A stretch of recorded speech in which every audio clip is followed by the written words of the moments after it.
Hello everyone, before the സൺസെറ്റിൻ്റെ Vietnam കാഴ്ചകളിലേക്ക് സ്വാഗതം. വിയറ്റ്നാം യാത്രയുടെ രണ്ടാമത്തെ ദിവസം.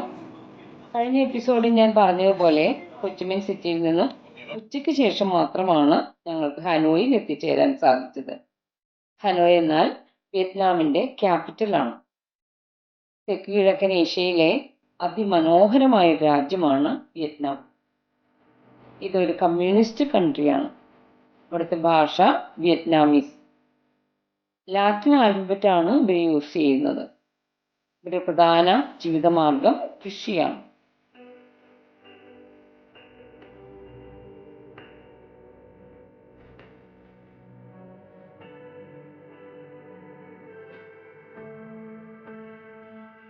ഏറ്റവും പോപ്പുലറായി ഇവർ യൂസ് ചെയ്യുന്ന വെഹിക്കിൾ 2 വീലറാണ്.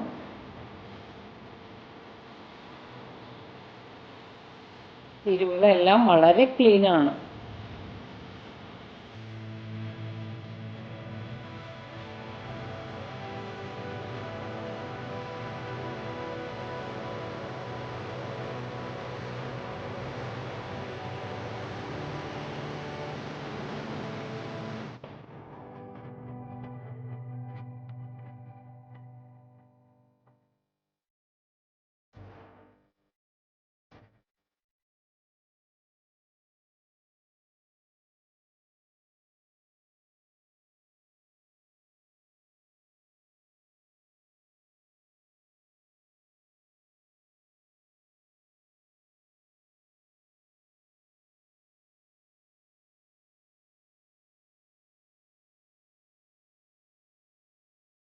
വിയറ്റ്നാമീസിൻ്റെ ഒരു ഹോബിയാണ് ഗാർഡനിങ് എന്ന് തോന്നുന്നു.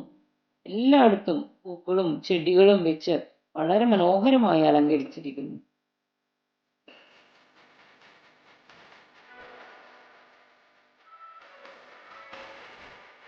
ചെടികളുടെ നഴ്സറികൾ വഴിയരികിൽ ധാരാളമായി ഞങ്ങൾക്ക് കാണാൻ കഴിഞ്ഞു.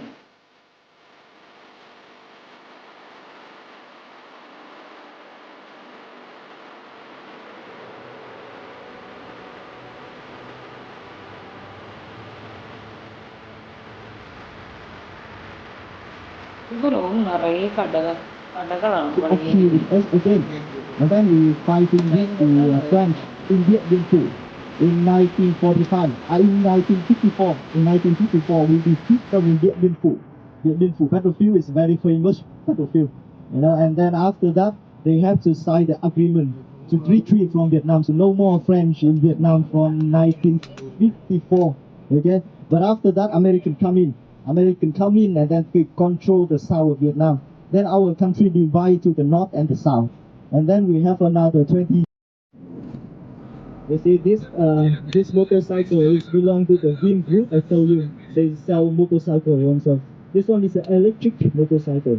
Electric car will also become more and more popular in Vietnam. But until now, it's still not really convenient for the user because of the charger station.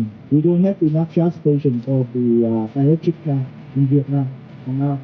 But more charge station, then everybody can use electric car. Okay? This one, we have marble, we have pool, we have many like gemstone, different kind of gemstone. This is okay with us again.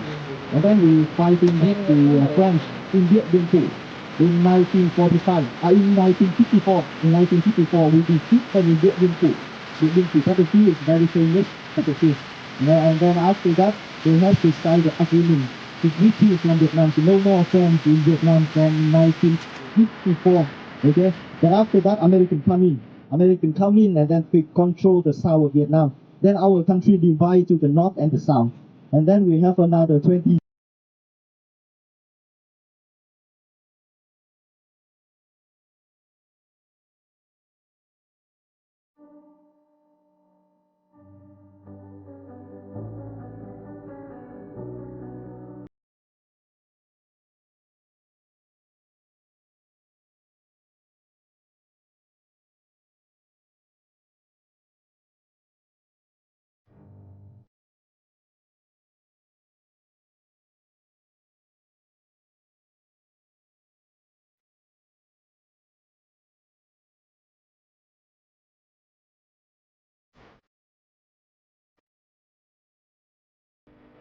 ചെടികൾ പോലെ തന്നെ ലോകശ്രദ്ധ ആകർഷിക്കുന്ന വിയറ്റ്നാമീസിൻ്റെ മറ്റൊരു പ്രത്യേകതയാണ് ഇവരുടെ food items.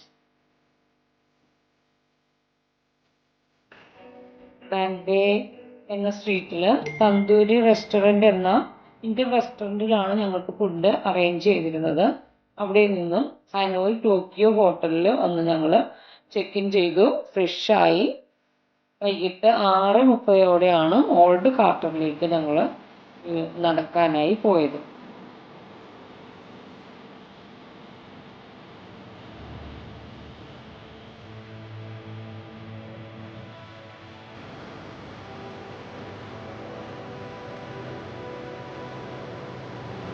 Salt ലേക്കിനരികിലുള്ള നെജോക്ക് temple എന്ന Vietnam temple ഞങ്ങൾ visit ചെയ്തു.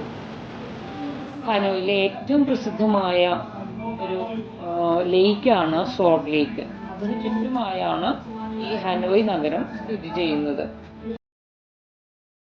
ഹവാൻ കിം എന്ന ഗോഡാണ് ഈ നെജോക്ക് ടെമ്പിളിലെ ഗോഡ്. ഞങ്ങൾ എത്തിയപ്പോഴേക്കും സന്ധ്യയായി, അതുപോലെ മഴയും. ഒരു കുട വാങ്ങി ടിക്കറ്റ് എടുത്ത് ഞങ്ങൾ ഉള്ളിൽ കയറി. 2 പേർക്ക് കൃത്യം അങ്ങോട്ടും ഇങ്ങോട്ടും പോകാൻ പാകത്തിന് മാത്രം വീതിയുള്ള ചെറിയൊരു പാലം. എന്നാൽ നല്ല വൃത്തിയും ഭംഗിയുണ്ട്. അമ്പലത്തിലേക്കുള്ള എൻട്രി അതാണ്.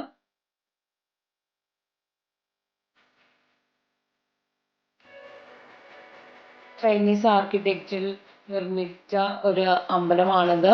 ഇതിന് പുറത്തായി മനോഹരമായി പഗോഡ, അതുപോലെ തന്നെ ബൊൻസായി മരങ്ങളുണ്ട്, വിയറ്റ്നാം പതാകയുണ്ട്. ലേക്കിന് നടുവിലായിട്ടാണ് ഈ നെജോക്ക് സൺ ടെമ്പിൾ സ്ഥിതി ചെയ്യുന്നത്. 1800-കളിലാണ് ഈ അമ്പലം നിർമ്മിച്ചത്. ഇന്ന് ഇത് ഒരു നാഷണൽ ട്രഷർ തന്നെയാണ്.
ടെമ്പിളിൻ്റെ സൈഡിലുള്ള ഒരു ഹോളിൽ 2 ജയൻറ്റ് ടേർട്ടിലിൻ്റെ ഒറിജിനൽ സ്പെസിമെൻസ് സൂക്ഷിച്ചിട്ടുണ്ട്. Salt Lake turtles ആണിവ. വിയറ്റ്നാമിൻ്റെ കൾച്ചറിൽ ഈ ടേർട്ടിൽസിന് വളരെ ഇമ്പോർട്ടൻസ് ഉണ്ട്. കാരണം ഇവരുടെ 4 സേക്രഡ് ആനിമൽസിൽ ഒന്നാണ് ടേർട്ടിൽ. ഈ ടേർട്ടിലിൻ്റെ നഖമാണ് വിയറ്റ്നാമീസ് അമ്പിന് മുനയായി യൂസ് ചെയ്തിരുന്നതെന്ന് നാടോടി കഥകൾ പറയുന്നു. വിയറ്റ്നാമീസ് ഇതിനെ ഓൾഡ് ടേർട്ടിൽ എന്നാണ് വിളിക്കുന്നത്. ഇത് വളരെ റെയറായ ഒരു സ്പീഷീസ് ആണ്. ലോകത്തിലാകെ 6 എണ്ണമേ ഇപ്പോൾ അവശേഷിക്കുന്നുള്ളൂ. ആദ്യത്തെ സ്പെസിമെൻ 1967 മരിച്ച ടേർട്ടിൻ്റെതാണ്. ഇതിന് 250 കിലോഗ്രാം ഭാരമുണ്ട്. രണ്ടാമത്തേത് 2016 മരിച്ചതാണ്. ഇതിന് 169 കിലോ ഭാരമുണ്ട്. ആദ്യത്തേത് വിയറ്റ്നാമിൽ തന്നെ കെമിക്കൽസ് ഉപയോഗിച്ച് പ്രിസർവ് ചെയ്തതാണ്. എന്നാൽ രണ്ടാമത്തേത് ജർമ്മനിയിൽ കൊണ്ടുപോയി ഏറ്റവും അഡ്വാൻസായി 2 വർഷമെടുത്ത് പ്രിസർവ് ചെയ്തെടുത്തതാണ്. ടെമ്പിളിൽ നിന്ന് ഇറങ്ങി ഞങ്ങൾ ഓൾഡ് കാർട്ടറിൻ്റെ തെരുവുകളിലൂടെ ഒരു ചെറിയ രാത്രി പർച്ചേസിങ്ങും സൈറ്റ് സീയിങ്ങും നടത്തി.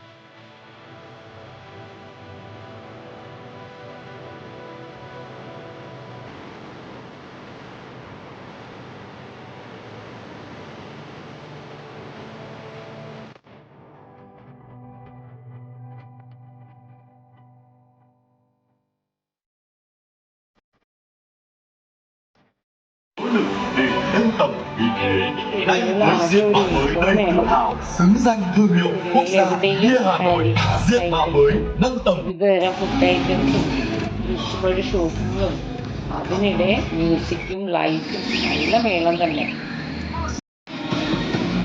അധിക നേരമൊന്നും കറങ്ങാനുള്ള സമയം കിട്ടിയില്ല. ഫുഡ് കഴിച്ച് 9 മണിയോടെ റൂമിലെത്തി വിശ്രമിച്ചു. എന്തിനാ നാളത്തേക്ക് വെയിറ്റ് സംഭരിക്കാൻ. വിയറ്റ്നാമിൻ്റെ കൂടുതൽ കാഴ്ചകളുമായി അടുത്ത എപ്പിസോഡിൽ ഞാൻ വരും. ചാനൽ സബ്സ്ക്രൈബ് ചെയ്യാത്തവർ please subscribe my channel, like and share.